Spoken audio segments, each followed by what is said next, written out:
का ये चुनाव ऐतिहासिक जनादेश हमारे यशस्वी प्रधानमंत्री श्री नरेंद्र मोदी जी के पिछले 10 वर्षों के सेवा, सुशासन और गरीब कल्याण के महाअनुष्ठान पर मोहर है। देश को जरूरत थी एक स्थिर और निरंतर सरकार की, और देश ने एक स्थिर, निरंतर और प्रभावी सरकार को फिर चुना है और मोदी जी को फिर देश का प्रधानमंत्री चुना है। यह जनादेश विकसित भारत के संकल्प की सिद्धि के लिए है। यह जनादेश मोदी जी के नेतृत्व में तीसरे कार्यकाल में भारत को विश्व की तीसरी बड़ी अर्थव्यवस्था बनाने के लिए है। यह जनादेश विपक्ष के भय, भ्रम और भ्रष्टाचारी राजनीति पर तमाचा है। यह जनादेश मोदी जी द्वारा चलाए जा रहे सामाजिक न्याय पर समाज की मोहर है। यह जनादेश देश को तोड़ने की नहीं, जोड़ने की राजनीति चलेगी, इस पर मोहर है। यह जनादेश संविधान विरोधियों को लगातार तीसरी बार विपक्ष में बिठाने के लिए जनादेश है। यह जनादेश भारत की सेना, सरहद और सनातन की सुरक्षा का है। यह जनादेश ये भी बताता है कि प्रधानमंत्री नरेंद्र मोदी दुनिया के सर्वाधिक लोकप्रिय नेता हैं, सर्वाधिक लोकप्रिय नेता हैं। और मैं ही नहीं, अब तो दुनिया भर के अनेकों देशों ने सर्वोच्च सम्मान अपने देश का किसी को दिया है तो हमारे प्रधानमंत्री और देश के लोकप्रिय नेता मोदी जी को दिया है। मोदी जी कैसे नेता जिनको यूएस कांग्रेस में एक बार नहीं, दो बार अपनी बात रखने का अवसर मिला है। माननीय अध्यक्ष जी, ऐसी अनेकों बातें, लेकिन ऐसे ही कोई मोदी नहीं बन जाता। इसके लिए तपना पड़ता है, खपना पड़ता है, जीवन व्यतीत करना पड़ता है। और मोदी जी ने तो अपने जीवन का हर क्षण, हर पल देश के लिए जिया है, मां भारती के लिए जिया है। और मैं इसलिए भी कहना चाहता हूं कि हम सबको ज्ञात है कि 2001 में जब वो गुजरात के मुख्यमंत्री बने तो तब से लेकर अब तक 23 वर्षों में एक दिन की भी छुट्टी अपने लिए नहीं ली, अपना जीवन जनता के लिए समर्पित किया है। इससे बड़ी बात क्या होगी कि अगर किसी के जीवन में दुख का क्षण आता है जब अपनी मां से बिछड़ते हैं, और जब आदरणीय प्रधानमंत्री जी की माता जी का स्वर्गवास हुआ तब भी उन्होंने उनकी चिता को अग्नि देने के बाद मात्र 2 घंटों के अंदर ही देश के लिए काम करना शुरू कर दिया। इससे बड़ा समर्पण भाव क्या हो सकता है। माननीय अध्यक्ष जी, मोदी जी के दिल में जो गरीब और जरूरतमंद के लिए पीड़ा है, हमने वो कोविड के समय देखा है। उनकी नीतियों में, कार्यक्रमों में, सब में नजर आता है कि वो गरीब के लिए कितने चिंतित रहते हैं। और मैं आपको याद करवाना चाहता हूं आपके माध्यम से सदन को, अगर आप 2014 में देखें, मोदी जी जब सांसद बने, देश के प्रधानमंत्री पद की शपथ ली, उसके बाद संसद आए तो पहला शीश कहीं पर झुकाया तो संसद की पहली सीढ़ी पर झुकाया और दुनिया के इस महान लोकतंत्र को, मदर ऑफ डेमोक्रेसी को नमन करते हुए अंदर आए। और अंदर आकर भी अगर शीश कहीं झुकाया तो बाबा साहब अंबेडकर के संविधान पर शीश झुकाकर उन्हें कहा था, मेरी सरकार सबका साथ, सबका विकास करेगी, मेरी सरकार गरीब की, वंचित की, शोषित की, पीड़ित की होगी।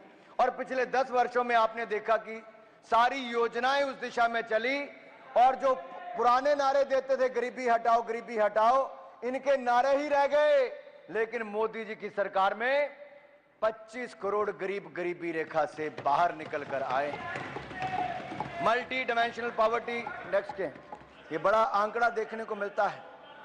और मैं आपसे कहना चाह रहा था कि जो कोविड के समय हुआ, पिछले 100 वर्षों में दुनिया ने सबसे बड़ी त्रासदी तब देखी। भारत ने भी संकट को झेला और मैं भी उस समय सरकार का हिस्सा था।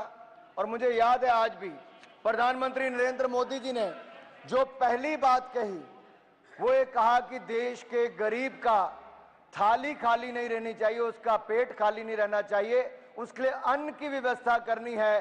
तो प्रधानमंत्री गरीब कल्याण अन्न योजना लेकर आए और 80 करोड़ लोगों को मुफ्त में अनाज दिया, तो मोदी सरकार ने दिया है और आज वो देश के कोने कोने तक पहुंचाया है। उस समय दुनिया भर में जो डिलीवरी मैकेनिज्म था वो रुक गया था, लेकिन उसके बावजूद हमने देश के हर कोने तक अनाज पहुंचाया। वो बात अलग है, कुछ राज्यों में अपनी मोहर लगाकर लोगों ने वो सब काम किया। मैं एक और कहना चाहता हूं, कोविड के समय बहुत जरूरी था। प्रधानमंत्री जी ने कहा जान भी जहान भी, और जान बचाने के लिए हर संभव प्रयास किए। जो पहले हमारे देश में होता था कि 40-40 साल दुनिया भर से वैक्सीन आती थी, इंपोर्ट करने में पुरानी सरकारें लगी रहती थी। आत्मनिर्भर भारत ये केवल सोच ही नहीं, ये केवल संकल्प नहीं, उसको सच करके दिखाया। भारत ने अपनी 2-2 वैक्सीन को बनाया और 220 करोड़ वैक्सीन मुफ्त में लगाई। आज इस सदन में कुछ लोग ऐसे भी बैठे हैं जो भारत की बनी वैक्सीन पर ही प्रश्न चिन्ह खड़ा करते थे और कहते थे कि वैक्सीन मत लगाओ, ये हो जाएगा, वो हो जाएगा। अरे भारत के लोगों ने वैक्सीन तो लगाई ही। दुनिया के 157 देशों को दवाई और वैक्सीन देने का काम वैक्सीन मैत्री में किया तो हमारे भारत ने किया है। मैं विकसित भारत पर कुछ जरूर कहना चाहूंगा, क्योंकि ये जनादेश है 2047 तक भारत को विकसित भारत बनाने के लिए। और इस यात्रा में हम चाहेंगे कि विपक्ष का भी पूरा सहयोग मिले, हम अपने देश को विकसित राष्ट्र बनाएं। और अगर आज मैं एक बात करूं स्पोर्ट्स से स्पेस की और साइंस से स्टार्टअप्स की, तो हर क्षेत्र में भारत के नए कीर्तिमान दिखते हैं। आज नए भारत की बुलंद तस्वीर दिखती है मेरे जो आंकड़े में देने वाला। माननीय अध्यक्ष जी, हमें विरासत में क्या मिला था?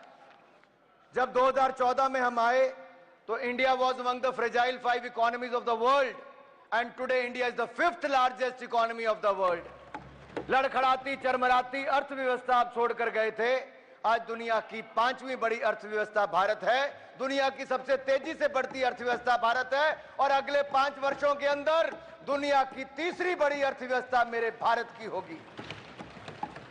और ये ऐसे नहीं हो गया। अगर मैं कहूं इनके समय इकोनॉमी फेलियर्स थे, पॉलिसी पैरालिसिस थी, स्कैम्स थे, क्रोनी कैपिटलिज्म था, ये सब आपके समय था। एक के बाद दूसरे घोटाले होते थे। लेकिन आज अगर मैं आंकड़े देखकर बताऊं, पिछले 10 वर्ष मोदी सरकार के कोई भ्रष्टाचार का 1 रुपए का आरोप भी नहीं लगा पाया। ईमानदार सरकार दी है तो नरेंद्र मोदी जी ने दी है। जीडीपी ग्रोथ रेट 4.6% थी। अगर मैं Q3 की बात करूं पिछले साल की, तो 8.4% है। आज दुनिया में सबसे तेजी से बढ़ने वाला देश भारत है। CAGR इन्फ्लेशन की बात करूं तो आपके समय 8.7% था, आज वो कम होकर 4.8% रह गया। FDI $36 बिलियन थी इनके समय, हमारे समय $72 बिलियन, दुगनी है। एक्सपोर्ट इनके समय $466 बिलियन था, आज $770 बिलियन है। फॉरेक्स रिजर्व जो हम कहते हैं कि हमारे यहां पर फॉरेक्स रिजर्व कितने हैं? विदेशी मुद्रा भंडार माननीय अध्यक्ष जी 303 बिलियन डॉलर से बढ़कर आज $650 बिलियन हो गया। 10 साल में हमने देश के खजाने को दुगना भरने का काम किया है। करंट अकाउंट डेफिसिट जो 5.1% था वो कम होकर 2% रह गया है। यही नहीं, अगर हम देखेंगे तो गरीब और जरूरतमंद इसके जीवन में क्या बदलाव आया। हमारी पार्टी का विचार ही अंत्योदय पर है। पंक्ति के अंत में खड़े व्यक्ति के जीवन में सुधार कैसे लाया जाए, ये पंडित दीनदयाल उपाध्याय जी की सोच को आगे बढ़ाकर जमीन पर लागू करने का काम नरेंद्र मोदी जी की सरकार ने किया। जहां देश में गरीब जरूरतमंद के पास शौचालय नहीं था, पक्का मकान नहीं था, बिजली का कनेक्शन नहीं था, स्वास्थ्य की सुविधाएं नहीं थी, माननीय अध्यक्ष जी क्या बदलाव आया 10 सालों में? पिछले 10 सालों में 4 करोड़ पक्के मकान बनाकर गरीब और जरूरतमंद को दिए तो नरेंद्र मोदी जी की। और मैं एक बात और कहना चाहता हूं, 12 करोड़ शौचालय बनाकर दिए। पहले मात्र 3 करोड़ घरों को नल से जल आता था, हमने 11 करोड़ और नए घरों को नल से जल देने का काम किया, जल जीवन मिशन में किया है।